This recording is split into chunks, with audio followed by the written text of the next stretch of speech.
gente não pode esquecer que a paz é feminista e interseccional.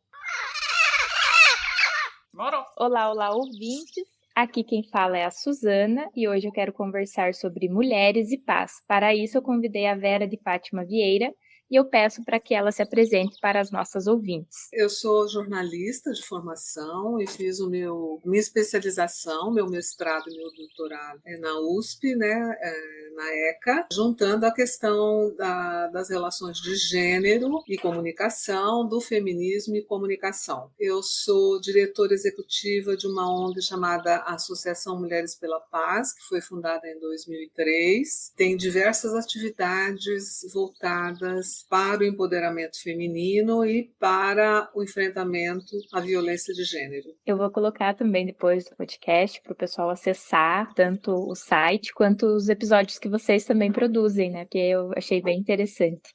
Agora, para a segunda pergunta, já apresentadas, eu sempre faço essa pergunta no canal porque eu acredito que a gente tem que resgatar nosso orgulho como Brasil, a nossa identidade de Brasil, mas no sentido de entender isso também junto à natureza e à biodiversidade. Então, a pergunta que eu faço é: qual animal da fauna brasileira você se identifica?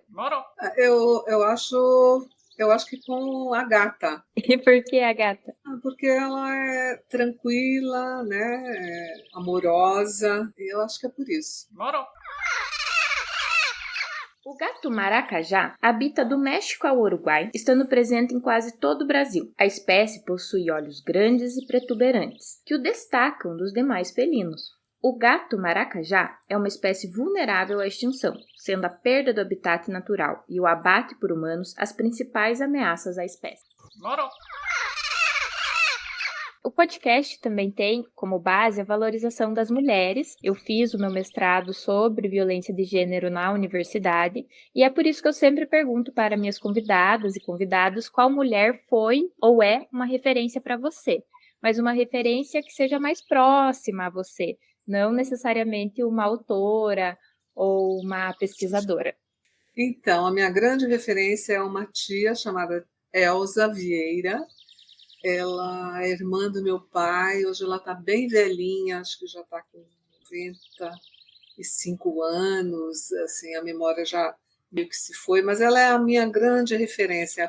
Eu morava em Ribeirão Preto quando criança, e a gente vinha passar férias em São Paulo na casa dela, e ela é aquela pessoa alegre, extrovertida, que levava a gente para passear, para a praia, para o Museu do Ipiranga. Enfim, ela é realmente a minha grande referência pela alegria de viver, pela paixão de viver. Agora, mais direto ao ponto, você colocou que a Associação de Mulheres pela Paz surgiu em 2003, mas você poderia contar um pouquinho mais para os nossos ouvintes? Então, a Associação Mulheres pela Paz ela surge a partir de uma iniciativa da Suíça, de uma deputada da Suíça que decidiu fazer uma indicação coletiva de 1.000 mulheres ao Nobel da Paz 2005. Então, a partir de 2003, começou esse processo de seleção. E no Brasil, a pessoa que foi escolhida para poder fazer esse processo todo de seleção das brasileiras foi Clara Scharf. Clara Scharf é uma grande ativista pelos direitos humanos, uma grande feminista. Ela é viva ainda, está com 98 anos, e ela é também viúva do guerrilheiro Carlos Marighella. E ela que foi escolhida para coordenar este processo no Brasil. Mais de 150 países participaram desse processo. E no Brasil, então, foram selecionadas 52 brasileiras das mais diferentes áreas de atuação, desde feminista até atrizes, escritoras, quebradeiras de coco, enfim, camponesas, as mais diferentes áreas de atuação dessas mulheres. E foi assim, então, que surgiu. No Brasil foram escolhidas 52 mulheres, e depois disso, depois que foi feita essa indicação em 2005, elas não ganharam o prêmio, mas o trabalho dessas mulheres mundo afora continuou, né, pelo trabalho pela paz. Eu fiz uma pesquisa também sobre as mulheres que tinham ganho o Nobel da Paz E eu acho que teve um impacto muito positivo, talvez não naquele ano exatamente, mas depois, no século XXI, acho que foram 9 mulheres que ganharam o Nobel já no século XXI, sendo que no século passado eram 10, né? Então, pensar que em 20 e poucos anos, começou a ter mais representatividade das mulheres quanto a serem reconhecidas nesses prêmios internacionais. Sem dúvida, eu considero que tenha sido uma grande iniciativa, deu uma visibilidade maior para o trabalho das mulheres e por isso aumentou então a indicação delas, né, para o Nobel da Paz, porque na verdade são elas que estão à frente de todos os processos de paz, seja em países que estão em guerra, seja no cotidiano, né? Porque a gente vive uma guerra no nosso cotidiano, sem dúvida alguma, principalmente nós mulheres.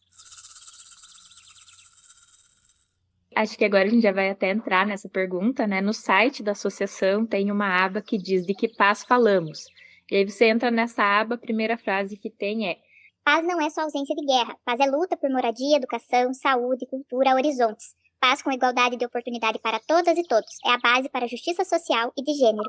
E aí eu queria saber como é que foi que você se alinhou a essa ideia de paz, de uma paz mais positiva, e começou esse movimento. Então, porque esse trabalho todo, desde lá da Suíça, quando surgiu em 2003, ele é baseado numa resolução da ONU, a resolução 1325. E essa resolução ela está alicerçada no conceito de paz enquanto segurança humana e justiça social. Então, no movimento feminista e na luta pelos direitos das mulheres, pela equidade de gênero, há muito o que se fazer em termos de segurança humana e justiça social. Então, a gente não pode esquecer que a paz é feminista e interseccional. O que eu quero dizer com interseccional? Porque nós não somos mulheres únicas, iguais, todas iguais, né? Nós somos mulheres brancas, negras, indígenas, nós somos mulheres cis, hétero, LGBTQIA+, não é? Então, nós somos muito, muito diversas, existe uma pluralidade muito grande de mulheres. Essas interseccionalidades é que vão determinar o grau de poder e oportunidade que essas mulheres vão ter na sociedade. Isso não é uma teoria acadêmica, a gente pode ver isso no nosso cotidiano, tá certo? Então, se a mulher, por ser mulher, ela já vai ganhar quase 30% a menos do que o homem. Se for uma mulher negra, vai ser pior ainda, né? Se for uma mulher lésbica, se for uma mulher trans, aí vão se juntando, não é? Essas discriminações que vão determinar quanto de poder e quanto de oportunidade elas vão ter em sociedade. Então, não tem como a gente lutar pela paz e não fazer essa interconexão com o feminismo e com as interseccionalidades. Eu fico muito emocionada escutando você falar e pensando que tem pessoas que vieram muito antes que eu e já estão alinhadas nesse sentido. Esses dias eu estava no cabeleireiro e aí ele perguntou o que eu fazia e tal, e daí eu falei, e daí eu soltei a frase assim: eu acho que a paz ou será feminista ou não será. E eu acho que é muito alinhado com esse pensamento que você também está trazendo.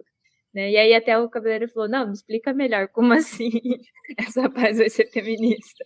E aí eu expliquei e tal. Mas eu realmente acho que algumas pessoas têm uma visão de que o feminismo tem uma postura agressiva. E quando a gente traz essa outra postura sobre a paz e também sobre a ideia de que a paz não necessariamente é uma passividade, parece que é uma coisa nova, né, para as pessoas, elas não associam de imediato. E aí que vem a minha pergunta, né? Em que ponto ou em quais pontos a luta feminista e a luta pela paz se encontram?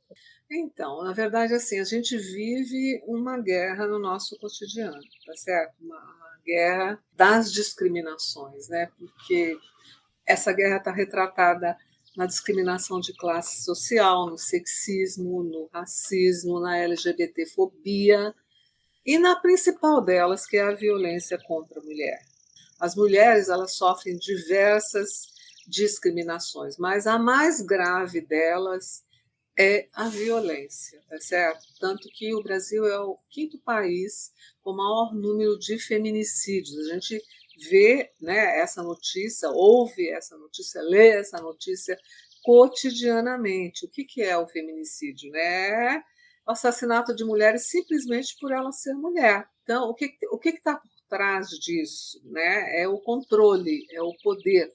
Ah, tá. Se você não quer ficar comigo, você não vai ficar com ninguém mais. E aí mata essa pessoa, né? Todas as violências, né, explícitas e implícitas. A gente luta, né? A paz, ela está ancorada nisso, nessa luta por todos os tipos de discriminações, por todos os vieses conscientes e inconscientes. É muito parecido também, eu sempre retomo isso quando eu falo nos Estudos para a Paz, com a ideia do Ailton Krenak, que ele coloca, né, desde 1500 os povos indígenas estão em guerra com os colonizadores, essa guerra não cessou, e às vezes eu sinto que, claro, em outros níveis, mas com as mulheres também, porque nós estamos em um estado de constante vigilância pela nossa manutenção, pela manutenção da nossa existência, pela manutenção da existência das nossas amigas, das nossas companheiras, para que elas também possam continuar vivas e possam continuar existindo da maneira com que elas querem. E às vezes, quando a gente fala para o público masculino, isso parece um pouco distante, porque para eles, muitas vezes, eles já foram caminhando a vida com a liberdade de ser e de ir e vir, e ser e existir. E quando a gente fala com mulheres, parece que é mais rápido a assimilação, que você fala para elas que a gente está em um estado de constante perigo e rapidamente elas vão balançar a cabeça, porque elas vão pensar, é isso que eu estou sentindo, né?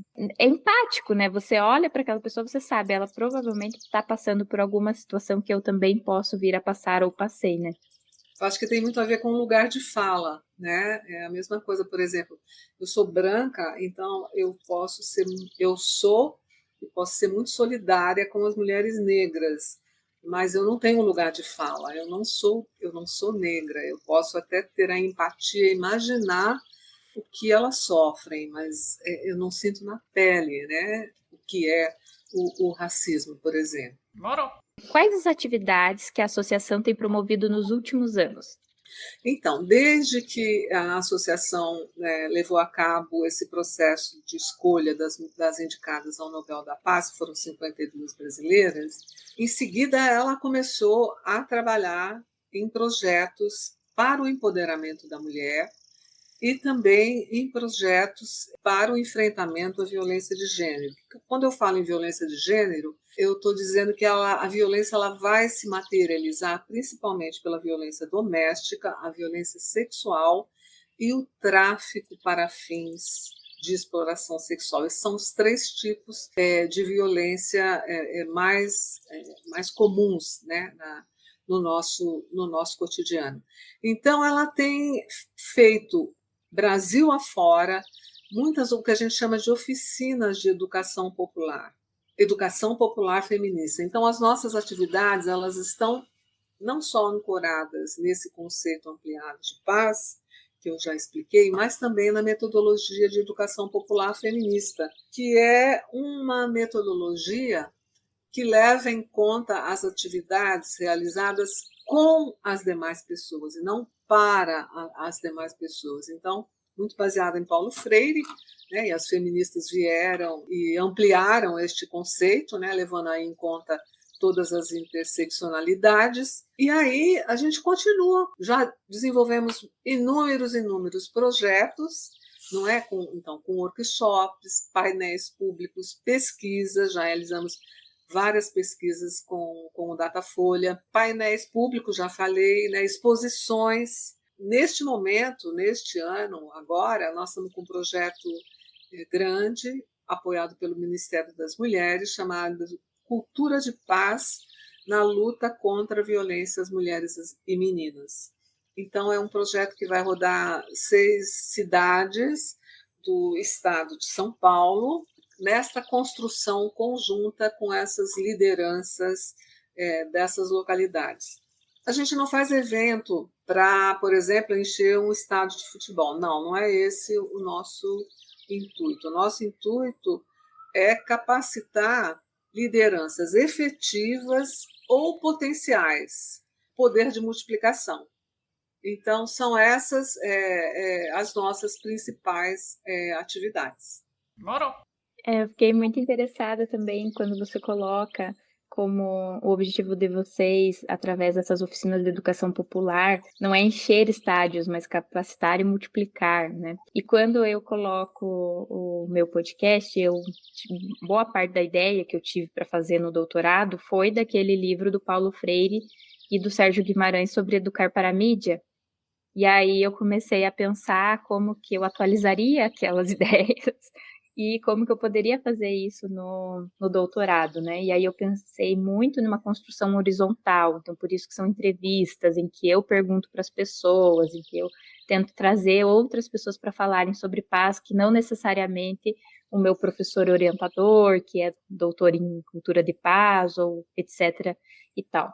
É interessante porque nesse exato momento do doutorado eu escuto coisas como comunicar para a paz é fácil, é só você abrir o microfone e falar. Então eu fico um pouco assim, e aí dá um alívio escutar você falando. Mas olha, parabéns, viu, pela sua iniciativa, e você citou aí agora mesmo que foram muitas feministas, né, mais velhas nessa trajetória toda, mas a gente precisa muito de vocês jovens para a continuidade dessa luta. E o que você está fazendo é de extrema relevância. Eu queria te parabenizar pela sua iniciativa e pelo formato inovador que você está adotando. Agora eu tenho mais uma pergunta, que nessa ideia de horizontalidade, eu quero saber se o entrevistado tem uma pergunta para a entrevistadora.